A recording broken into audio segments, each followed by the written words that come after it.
In Udechi, when the moon turns red, someone always disappears.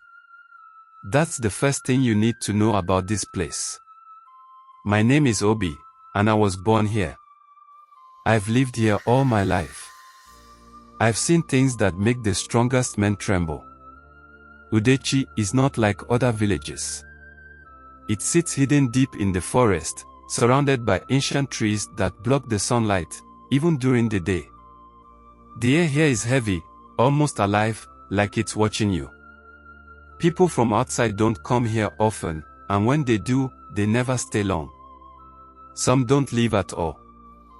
The people here have a saying, the forest speaks, and the wise listen. They mean the witches, the ones who control this place.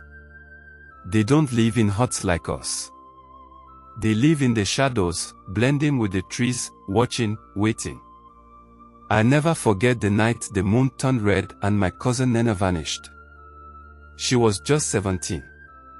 We were sitting outside, eating roasted yam, when she froze. Her eyes went wide, staring into the dark forest behind our house. "Did you hear that?" she whispered. I didn't hear anything at first, but then it came, a low humming sound, like a swarm of bees, but deeper, heavier. It felt like it was vibrating inside my chest.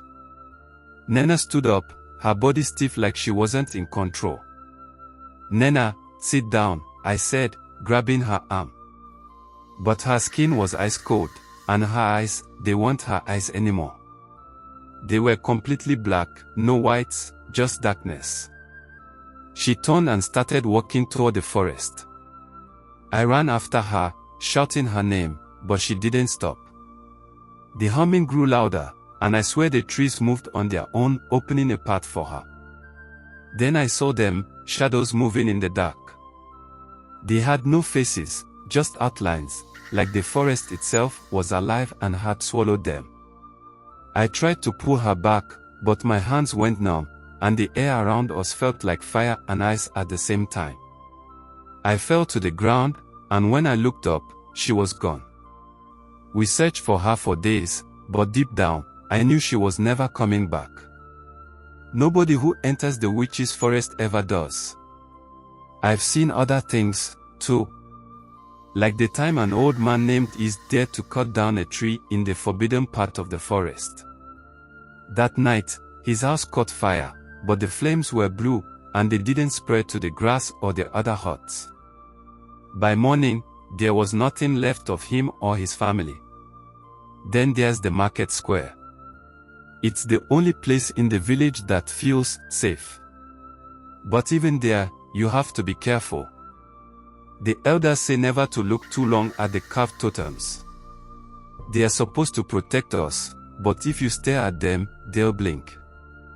I've seen it happen. A boy my age once laughed at the stories and touched one of the totems. The next morning, he was found hanging from a tree, his skin covered in strange symbols that nobody could read. Life in Udechi is a constant game of survival. The witches don't like noise, so we don't celebrate too loudly. They don't like visitors, so we don't bring strangers here. And when the moon turns red, we lock our doors, pray, and hope it's not our turn to disappear. People ask me why I stay. The truth is, there's no leaving Udechi. The forest doesn't let you go. Those who try to run end up lost. Sometimes, you'll hear their screams in the distance, begging to come back, but the witches don't allow it. So, we stay. We obey. And we hope the forest doesn't choose us next. If you love this story and would want more, kindly give this video a thumbs up, share it and subscribe for our next story.